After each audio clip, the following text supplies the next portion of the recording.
Hello to everyone and welcome to classes by Vijeta. I am Vijeta और आज का topic है structure of MIS. Structure structure का मतलब क्या होता है? स्ट्रक्चर का मतलब कोई design, how something should look.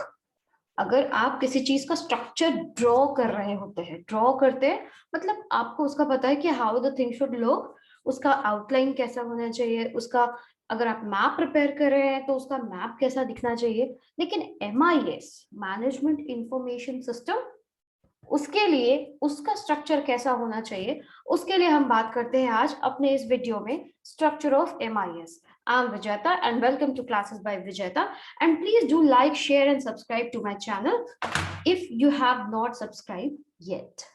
So moving forward, structure of MIS. MIS के लिए जब अगर हम बात करें तो MIS का कोई भी फिक्स्ड स्ट्रक्चर नहीं होता है। फिक्स स्ट्रक्चर क्यों नहीं होता? क्योंकि MIS का बहुत सारे डिफरेंट पर्पसेस में हम उसका यूज करते हैं।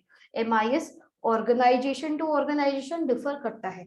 एक हॉस्पिटल का management information system will be completely different from an manufacturing unit, और किसी एयर बेस का जो इंफॉर्मेशन सिस्टम होगा वो एक स्कूल की इंफॉर्मेशन सिस्टम से बिल्कुल अलग होगा। तो मैनेजमेंट इंफॉर्मेशन सिस्टम के लिए कोई भी डिफाइंड यूनिवर्सली एक्सेप्टेड फ्रेमवर्क नहीं है।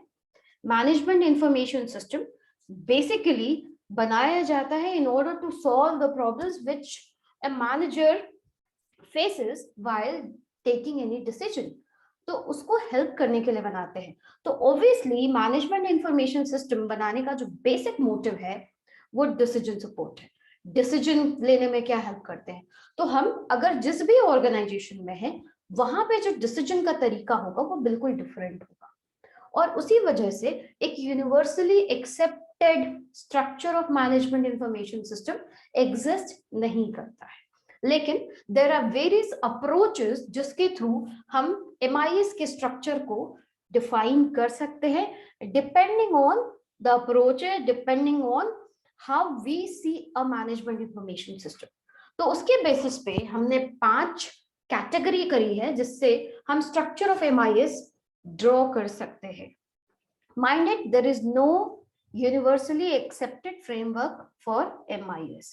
So सबसे पहले हम लोग देखते हैं फिजिकल कंपोनेंट के बेसिस पे क्या होता है। पहले मैं बता दूं ये 5 कैटेगरीज क्या होते हैं। पहला होता है कि फिजिकल कंपोनेंट के बेसिस पे, मतलब उसमें क्या क्या फिजिकल कंपोनेंट्स यूज हो रहे हैं। दूसरा होता है किस फंक्शन के लिए हम उसको यूज कर रहे हैं। तीसरा, किस डिसीजन लेने में हेल्प करता है, मेरा कौन सा डिसीजन लेने में हेल्प करता है। फोर्थ जो होता है वो होता है मैनेजमेंट के किस एक्टिविटी को सॉल्व करने के लिए हमने वो एमआईएस बनाया। And the last one is organisational function. तो हम लोग एक एक करके देखते हैं कि how all these components, all these approaches make an MIS different from one MIS to another. So moving forward, MIS structure based on physical component. जिस तरह के physical components हम यूज कर रहे हैं उसके बेसिस पे MIS का जो स्ट्रक्चर होगा वो कंप्लीटली डिफरेंट हो जाएगा। तो किस किस तरह के फिजिकल कंपोनेंट हो सकते हैं? पहला तो होता है हार्डवेयर। ऑब्वियसली जैसे हमने बात करी, एक स्कूल का मैनेजमेंट इंफॉर्मेशन सिस्टम एंड एक एयरबेस का या फिर एक हॉस्पिटल का मैनेजमेंट इंफॉर्मेशन सिस्टम बिल्कुल अलग होगा। तो कैसे अलग होगा? सबसे पहले उसमें यूज होने वाले हार्डवेयर। अगर एक हॉस्पिटल की बात करें तो हॉस्पिटल में उसका एक्सरे मशीन, उसका अल्ट्रासाउंड मशीन, वहां पे यूज होने वाले डिफरेंट डिफरेंट इक्विपमेंट्स, उनसे आने वाले डेटा को लेकर के ही एक डॉक्टर अपनी डिसीजन मेकिंग करता है, अपने पेशेंट को एनालाइज करता है। वहां पे कितने पेशेंट आए, कितने पेशेंट में किस तरह का प्रॉब्लम है, या रेगुलर जो भी उनका एमआईएस का फंक्शन होता है वो कंप्लीटली डिफरेंट होगा एक स्कूल से। एक स्कूल में एक्सरे मशीन नहीं लगी हुई होगी, राइट? तो जब अगर आप हार्डवेयर की बात करें तो hardware is basically the physical data processing equipment and peripheral devices जो कि आप एक एमआईएस को बनाने के टाइम यूज करते हैं, जहां से भी आप डेटा का इनपुट लेते हैं, because MIS is all about processing data and using this for information making.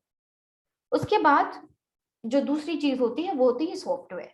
किस तरह का सॉफ्टवेयर हम यूज कर रहे हैं? सॉफ्टवेयर क्या होता है? इंस्ट्रक्शन और program that direct the operation of hardware.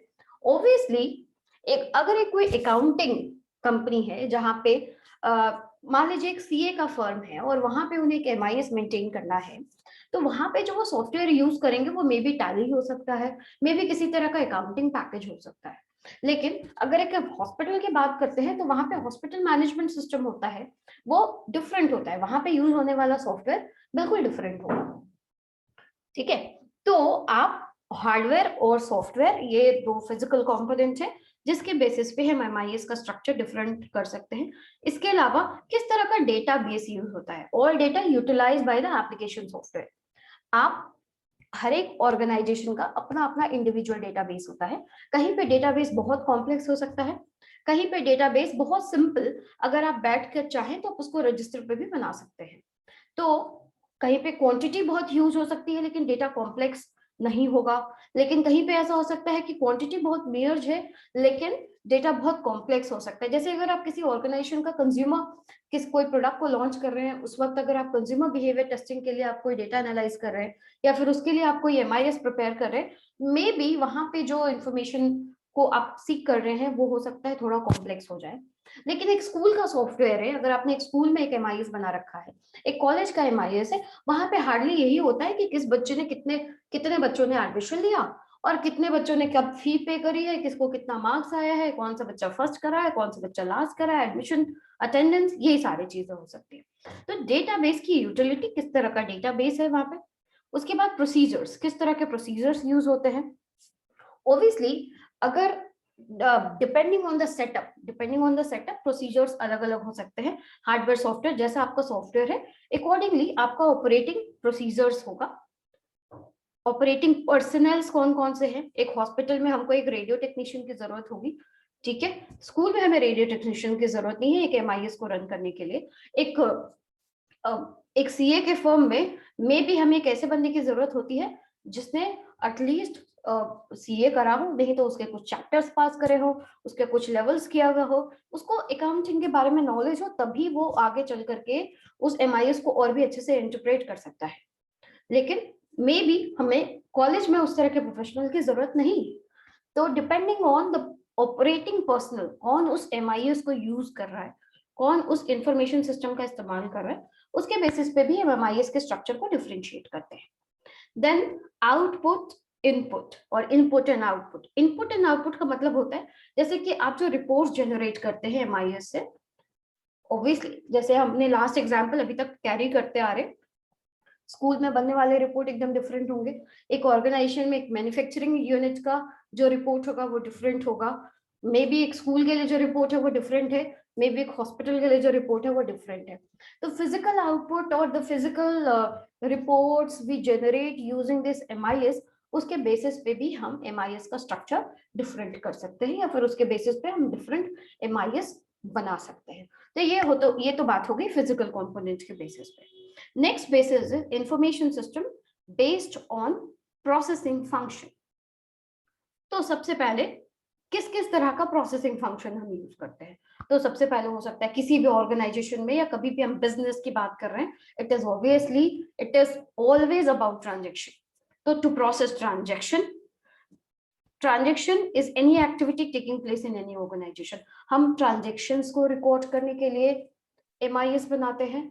दूसरा, हम मास्टर फाइल्स को मेंटेन करने भी के लिए भी एमआईएस बनाते हैं। मास्टर फाइल्स वो होते हैं कि जिसमें जो जो डेटा हमको रेगुलर बेसिस पे जरूरत पड़ेंगे और रिलेटिवली जो परमानेंट या हिस्टोरिकल डेटा, उन सबको स्टोर करने के लिए हम मास्टर फाइल्स बनाते हैं।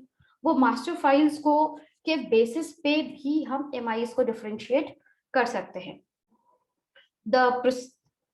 टू प्रोड्यूस रिपोर्ट्स, जो देखिए रिपोर्ट्स क्या, जब हम बात करते हैं तो रिपोर्ट्स दो तरह के होते हैं। एक रिपोर्ट होता है जो शेड्यूल्ड रिपोर्ट होता है। शेड्यूल्ड रिपोर्ट होता है जैसे कि हो सकता है कि at end of the day हर दिन एक सेल्स जनरेटेड, एक सेल्स ओरिएंटेड कंपनी है, सॉरी एक सेल्स ओरिएंटेड कंपनी है, तो हो सकता है वो हर दिन शाम को अपना एक डीएसआर रिपोर्ट बना रही हो, डेली सेल्स रिपोर्ट बनाती है, तो that is a scheduled report. हर दिन रेगुलर बेसिस पे जो हम रेगुलर रिपोर्ट्स निकालते हैं उसको हम शेड्यूल्ड रिपोर्ट्स कहते हैं। और वहीं पे किसी एक पर्टिकुलर प्रॉब्लम को सॉल्व करने के लिए, एक पर्टिकुलर इंक्वायरी को सॉल्व करने के लिए कुछ इंफॉर्मेशन जो स्पेसिफिक है उसको निकालने के लिए अगर हम कोई आउट ऑफ द वे जाकर के एक रिपोर्ट निकालते हैं, उसको हम एडहॉक रिपोर्ट कहते हैं, ठीक है। तो रिपोर्ट प्रोड्यूस करने के बेसिस पे भी एमआईएस का स्ट्रक्चर अलग होगा। टू प्रोसेस इंक्वायरीज, हम किस तरह से अपने इंक्वायरीज को हैंडल करते हैं। इंक्वायरीज अगर आप एमआईएस की बात करें तो हम बहुत बार स्ट्रक्चर्ड क्वेरी लैंग्वेजेस का यूज करते हैं, एसक्यूएल्स जिसको कहते हैं, जिससे कि हम क्वेरी को कैसे अपने डेटाबेस से रिट्रीव करके किसी प्रॉब्लम को सॉल्व करने में हेल्प करते हैं, जिसके लिए वो एमआईएस बना होता है, वो उसके बेसिस पे हम प्रोसेसिंग फंक्शन डिफाइन करेंगे। Next is to process interactive support application. जितने भी इंटरैक्टिव सपोर्ट है, जैसे कि अगर मान लीजिए हमने अपने एमआईएस से अगर कोई भी किसी भी तरह के रिपोर्ट को हम सीख कर रहे हैं, तो वो ऐसी टेक्नोलॉजी जिससे कि हम एक इंटरैक्टिव ऑपरेशन, मतलब हमने जो इन्फॉर्मेशन उससे मांगा वो इन्फॉर्मेशन हमें तुरंत मिलता है, नहीं मिलता है। जैसे फॉर एग्जांपल एक वेबसाइट है, वहां पे आप चैटबॉट्स देखते होंगे, तो वो चैटबॉट्स बेसिकली इंटरैक्टिव सपोर्ट है एक वेबसाइट में। कहीं पे ऐसा हो सकता है कोई वेबसाइट पे वो चैटबॉट्स नहीं मिले आपको, कोई भी आपको चैट करने के लिए या फिर तुरंत आपको कॉल सपोर्ट देने के लिए नहीं मिले, किसी वेबसाइट में आपको मिल सकता है। तो depending on the interactive support the application offers, उसके बेसिस पे भी हम एमआईएस को डिफरेंशिएट कर सकते हैं। नेक्स्ट डिफरेंशिएशन या दूसरा, और इसके अलावा अगर हम कोई ऑर्गेनाइजेशन में एमआईएस बना रहे हैं तो उसका structure based on decision support भी हो सकता है। मतलब किस तरह के डिसीजन को लेने में वो एमआईएस आपका हेल्प करते हैं। तो डिसीजंस तीन तरह के होते हैं। पहला होता है स्ट्रक्चर्ड प्रोग्रामेबल डिसीजन, दूसरा होता है unstructured non programmable decision, and third is semi structured decision. कुछ डिसीजंस ऐसे होते हैं ऑर्गेनाइजेशन में जो बेसिकली बहुत बल्कि डेटा होने की वजह से हम वहां पे एमआईएस यूज करते हैं, और हमें पता है कि अगर ये सारे स्टेप्स को अगर हम सॉल्व करते हैं तो उसके बाद finally I will get this result. जैसे कि आपका एक रिपोर्ट कार्ड, आपका रिपोर्ट कार्ड एक स्ट्रक्चर्ड प्रोग्रामेबल डिसीजन है। अगर आपको निकालना है कि आपने कितना, मतलब आपने आउट ऑफ से suppose you are having an exam of 600, आपने 6 पेपर्स दिए हैं, आप इंडिविजुअली सबको काउंट करके सबको सम अप करके आप अपना रिपोर्ट निकाल सकते हैं। आपको पता चलेगा कि आउट ऑफ 600 आपने कितना स्कोर करा है। That is a structured programmable decision. मतलब आपको एक वेल डिफाइंड स्ट्रक्चर मिलता है जिससे कि आप डिसीजन मेकिंग में आपको सपोर्ट मिलता है। The only thing we are using this MIS for this purpose, क्योंकि ऐसा हो सकता है कि डेटा बहुत बल्क में हो जिसको आप मैनुअली हैंडल नहीं कर पा रहे हैं। You know the logic behind, और उसमें डिसीजन मेकिंग करना आसान होता है। तो ऐसे डिसीजन, ऐसे एमआईएस में जो एमआईएस होता है वो बहुत ही प्रोग्राम्ड वे में, एक स्ट्रक्चर्ड वे में हम उसको डिजाइन करते हैं। वहीं उसके अपोजिट हो सकता है अनस्ट्रक्चर्ड नॉन प्रोग्रामेबल डिसीजन। ऐसे बहुत बार ऑर्गेनाइजेशन में ऐसी चीजें होती हैं जिसके बारे में हमने नहीं सोचा, जिसके बारे में कोई प्लानिंग नहीं की हुई है, लेकिन वो अनप्लान्ड चीजों को, जैसे कि ट्रबल शूटिंग कहते हैं, अनप्लान्ड चीजों को हैंडल करने के लिए आपका एमआईएस कितना रेडी है, उसके बेसिस पे भी हम एमआईएस को दूसरे एमआईएस से डिफरेंशिएट कर सकते हैं। और तीसरा हो सकता है सेमी स्ट्रक्चर, मतलब कुछ चीजें तो पता है कि हाँ भाई x + y + z यही होगा, ठीक है, लेकिन उसके अलावा भी कुछ चीजें हैं जो अचानक से अनएक्सपेक्टेड आ सकती हैं, और उसके बेसिस पे फिर हम डिसीजन मेकिंग कैसे करते हैं।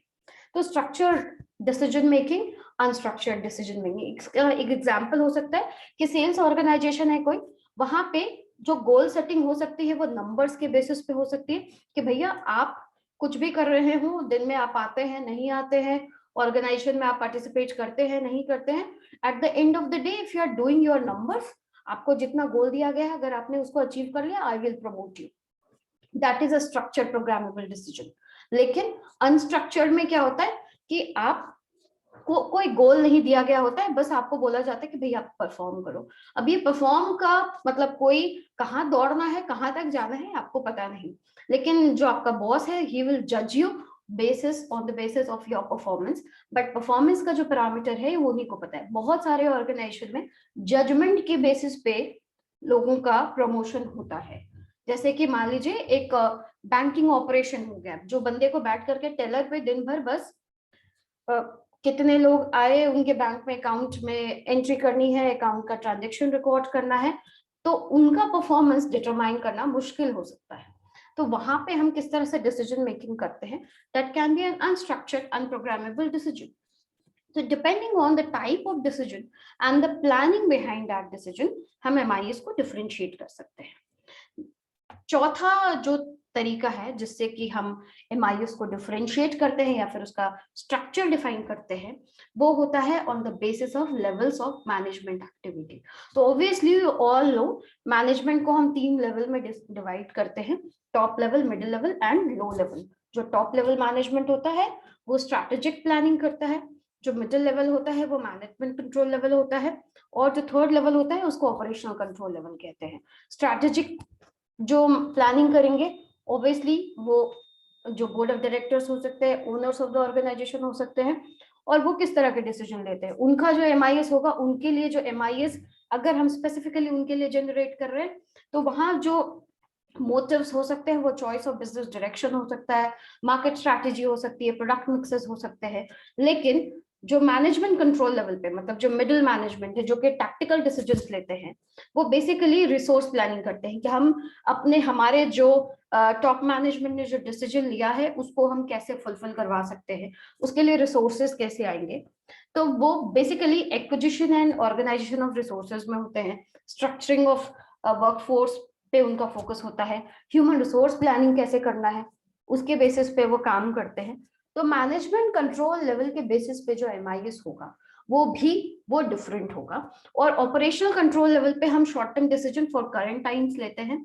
ऑपरेशनल लेवल जो हमारा फ्रंट लाइन हो सकता है, जो लोअर लेवल मैनेजमेंट होता है, तो बेसिकली वो करंट नीड्स के ऊपर काम करते हैं। तो हो सकता है जैसे मान लीजिए कि ऑर्गेनाइजेशन में इन्वेंट्री, सेफ्टी स्टॉक, ये सारी चीजें कितनी है, ये सारा डेटा, ये जो इन्फॉर्मेशन हमें आना है, ये लेवल शायद ऑपरेशनल लेवल मेंटेन करेगा, लेकिन उसके बेसिस पे हमारा 1 साल का प्रेडिक्शन ये हो सकता है हमारा मैनेजमेंट कंट्रोल लेवल वो वहां से वो डिसीजन को ऑपरेशनल लेवल से वो MIS लेता है, और उसके बेसिस पे वो 1 साल का प्रोजेक्शन अपने टॉप मैनेजमेंट मतलब अपने स्ट्रैटेजिक प्लानिंग लेवल को देता है। और वो स्ट्रैटेजिक प्लानिंग लेवल वो अपने नेक्स्ट 5 ईयर का जो प्रोडिक्शन करता है, या फिर on the basis of that वो हो सकते हैं कि नया मार्केट स्ट्रैटेजी प्लान करे या फिर एक बिजनेस डायरेक्शन प्लान करे। तो depending on the type of decision management is taking at any management level, हम MIS भी अलग अलग स्ट्रक्चर बना सकते हैं, या सबके लिए हमको अलग एक स्ट्रक्चर बनाना पड़ेगा। There is no defined level कि पूरे ऑर्गेनाइजेशन में एक ही MIS काम करेगा। At every level there will be a different MIS. So and the last one is on the basis of organizational function. Organization में एक टिपिकल ऑर्गेनाइजेशन, एक manufacturing unit अगर हम लेते हैं तो एक प्रोडक्शन फंक्शन हो सकता है। प्रोडक्शन में क्या क्या चीजें हो सकती है MIS में, जैसे इन्वेंट्री का कितना है, स्टॉक लेवल कितना है, रीऑर्डर पॉइंट हमारा क्या है, हमें कहाँ से सामान सोर्स करना है, कितने टाइम में मटेरियल कहाँ है, रॉ मटेरियल कितना लगेगा, ये सारी चीजें हम प्रोडक्शन में डिसाइड करते हैं। सेल्स एंड मार्केटिंग प्लानिंग के जो लोग होते हैं वो डिसाइड करते हैं कि हमें sales strategy, marketing strategy, advertisement का बजटिंग कितना करना है, सेल्स प्रमोशन कितना कितना करना है, कौन से एरिया में जाकर के अपने प्रोडक्ट को हमें उसका मार्केट एक्सप्लोर करना है, कहाँ अपने प्रोडक्ट को प्रमोट करना है। तो different organisation have different function. Sales and marketing का ये फंक्शन हो सकता है। फाइनेंस और अकाउंट के लोग how the finances will be managed, मतलब मैनेज मतलब वो आएंगे कहाँ से, खर्च कैसे होंगे, उनकी बजटिंग कैसे होगी, उनकी अकाउंटिंग कैसे होगी, उसके बेसिस पे दे will have their own MIS। Material planning के लोग will have their own MIS, store के लोग परचेज कहाँ से करना है, प्रोक्योरमेंट कैसे होगी, they will have their own MIS system. And the personnels, the human resource involve in an organisation will have their own HRIS, human resource information system, जिसमें हो सकता है कि कितने लोग हमें हायर करने हैं, कितने लोग रिटायर हो रहे हैं, कितने लोग प्रमोट हो रहे हैं, कितने लोगों के लिए ह्यूमन रिसोर्स फोरकास्टिंग करना है, कितने लोगों के लिए हमें सक्सेशन प्लानिंग करनी है। तो every organisation has these many functions, और इसके अलावा भी बहुत सारे फंक्शंस हो सकते हैं। तो depending on all these MIS structure can be different. और MIS स्ट्रक्चर हम ये 5 अप्रोचेस है जिसके बेसिस पे हम डिफरेंट स्ट्रक्चर्स ड्रॉ कर सकते हैं MIS का। So I hope every point is clear. Thank you very much, and if you have any query regarding the topic you can write to me at vijeta.rwc gmail.com or comment in the comment box. I'll be happy to solve every question that you put in the comment box. And thank you very much. And if you have not subscribed, please do subscribe. Thank you very much.